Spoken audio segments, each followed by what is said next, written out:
So, ear sign Aquarius, Gemini, Libra, kumusta po kayong lahat? Okay, ear sign, maraming salamat po sa walang sawang pagsubaybay sa ating pong mga reading. And kung ikaw ay bago pa lang sa ating channel, mag-subscribe na po kayo. And i-click mo na rin yung ating notification bell para lagi kang updated sa ating mga bagong upload. Okay, so ear sign, sa mga interesado naman po sa ating private reading, iiwan ko na lang po yung link ng aking Facebook sa ating pong description box below. Tignan natin ear sign, gabay kapalaran. Gabay kapalaran po ni ear sign. Wait guys. Meron tayong do not disturb. Regeneration in progress. So iba sa inyo guys, nagpapahinga lang. Parang nagre-relax lang. Di ka masyado na-pressure. Tignan mo no. Parang wag niyo ako masyadong i-pressure. Wag niyo ako masyadong madaliin. Alam ko yung gagawin ko. Wait lang. Parang ganon. Kasi siguro naiirita na kayo guys sa pagpe-pressure talaga sa inyo, no, ng ibang tao na parang, ba't wala pang nangyayari sa'yo dyan? Bakit mukhang napapahinga ka lang? Parang ganon.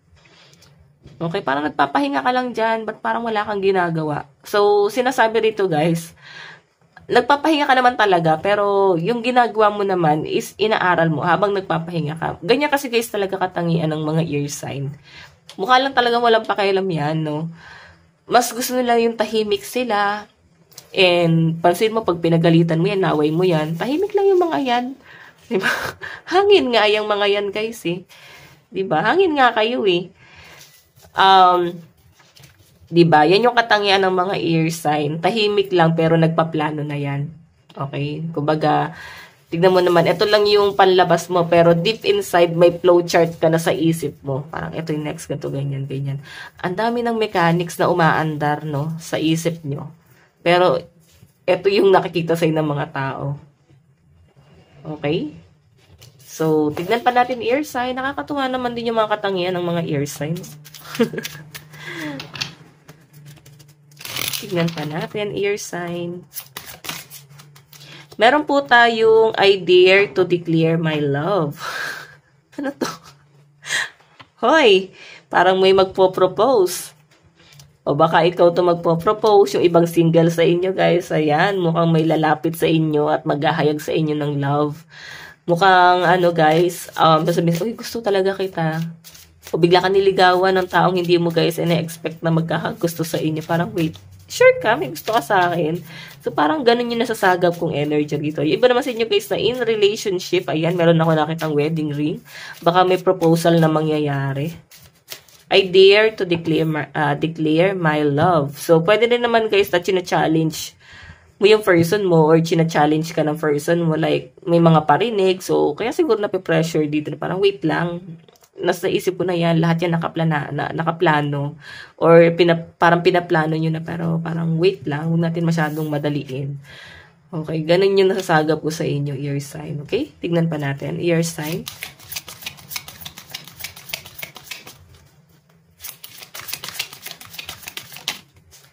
Meron po tayong it's okay to doubt.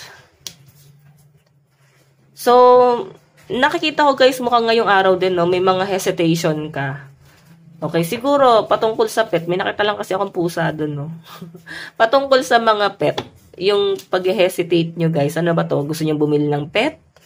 O iba sa inyo guys, pwede rin naman guys na nape-pressure ka na parang magdagdag ng pusa. Ayan, kung may pusa ka or magdagdag ka ng pet, pwedeng, ano, crowded na, no? Mga marami na kayong alaga. So, parang, wait lang, magdadagdag ka na naman ba? Parang ganyan yung nasasagap ko, guys. Okay? So, ayan. So, sinasabi dito, guys, relax ka na lang muna. Kasi pag marami ka talagang pet, parang anak yan eh. May favoritism. Ang hirap, dapat lahat sila minamahal mo. Lahat sila inaalagaan mo. Ganon. Kasi, alam nyo guys, ang mga pet natin, may mga emosyon din yan. Nagsiselos din yan. Nade-depress din yung mga yan. Eh, para mga bata nga yan. Diba? So, hayan. It's okay to doubt.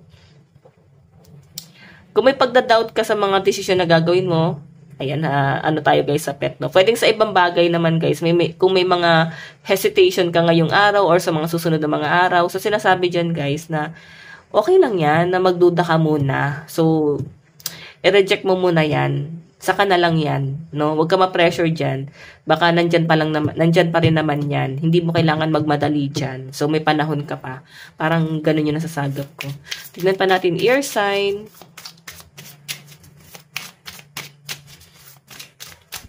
Okay, ear sign, Aquarius, Gemini, Libra.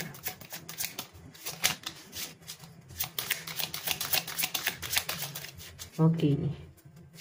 Aquarius, Gemini, Libra.